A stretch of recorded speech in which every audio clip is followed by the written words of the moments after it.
Barka da wannan lokaci. Inda aka ce mai kuɗi Allah ya rufa ma asiri, ya kamata a ce kai ma ka san abin da kake yi. Yau ne za ka ji an ce wannan Alhaji wane ya je hajji sau ɗaya, sau biyu, sau goma. To ashe akwai wata sabuwar mugunta ma yanzu da ta shigo a tsakaninsu.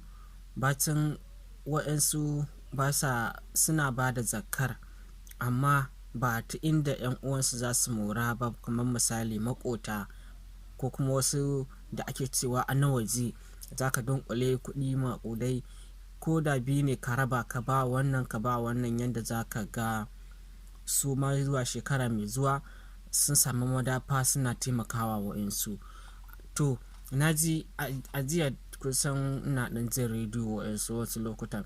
To a jiya wani shiri cikin Lamnin Sakum na ce to gaskiya ya kamata na shiya ɗinsa ni ma, saboda a ji a kuma ƙaru ga waɗanda suke irin wannan abin. Wato ashe yanzu akwai wata sabuwar mugunta da suke yi su masu kuɗi.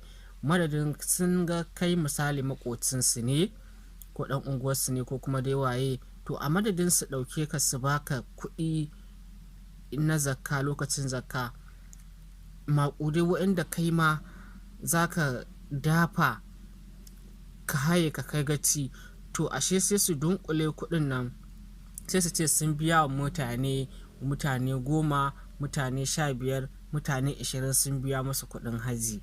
Kaga wannan kuɗin ba kuɗi ne ƙananu ba.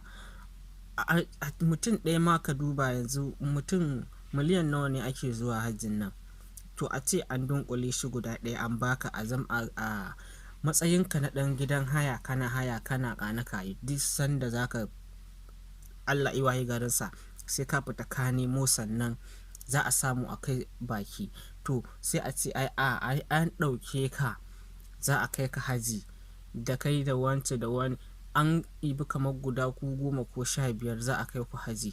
Yanzu ka tsaya kai tunani, da a kai ka hajin nan tsakani da Allah, idan abin ana so ka ƙari ne, ba gwanda an dunƙule kuɗin nan an baka su ba, ko kuma a dunƙule kuɗin nan a sai maka gida ba a baka. A dunƙule kuɗin nan a sai ma gida a baka a matsayinka na ɗan haya, ko kuma matsayinka na wanda ba talaka ne kai, koyaushe sai ka fita ka nemo 'ya'yanka waɗansu suna yawon bola su tsinci sannan su za su samu abin da za su ci. Tsakani da Allah, ba gwanda an dunƙule kuɗin nan an baka su ba, ka ja jari an ɗora, ko a jama jari gashi kuɗi miliyan kaza da kaza. Wane, na ga halin da kake ciki, ga wannan ka ja jari da kai da 'ya'yanka. Dan Allah, wannan ba a baka tudun dafawa ba? Da kai da 'ya'yan nan naka za ku ci gaba da ganin girman wannan alhajin, ko kuma a'a, idan kun ga wani abu ta baya yana so ya zo ya cuce shi, za ku shiga ko ba za ku shiga ba? To ashe wannan sabuwar mugunta ce kenan. Ba za a ɗauki kuɗin a baka ka tudun dafawa a cikin rayuwarka ka samu salama ba, sai a ɗauki kuɗin nan a ce an kai ka haji, an kai ku haji ko 10 ko 20 a irin wannan maƙudan kuɗin. Wannan ai mugunta ce. Kuma shi kenan an kai ka haji wannan shekarar, kuma ka dawo, kuma abin da ba za ka kai wata 2 ba a can ka dawo, kuma an ɗora inda aka tsaya a cikin wahala. Kullum sai an fita an nemo. Wannan gaskiya ni dai ta ɓangare na akwai mugunta. Kuma ita aljanna fa ya ce ta inda kake zaton Allah, to shi fa ba haka nan yake nan ba. Inda kake zatonsa, to ba wataƙila ba a gurin yake ba. Kaga wannan hajji aiki ne mai kyau, Allah ya kira ka idan kana da dama ka je. To amma wannan kamar akwai mugunta.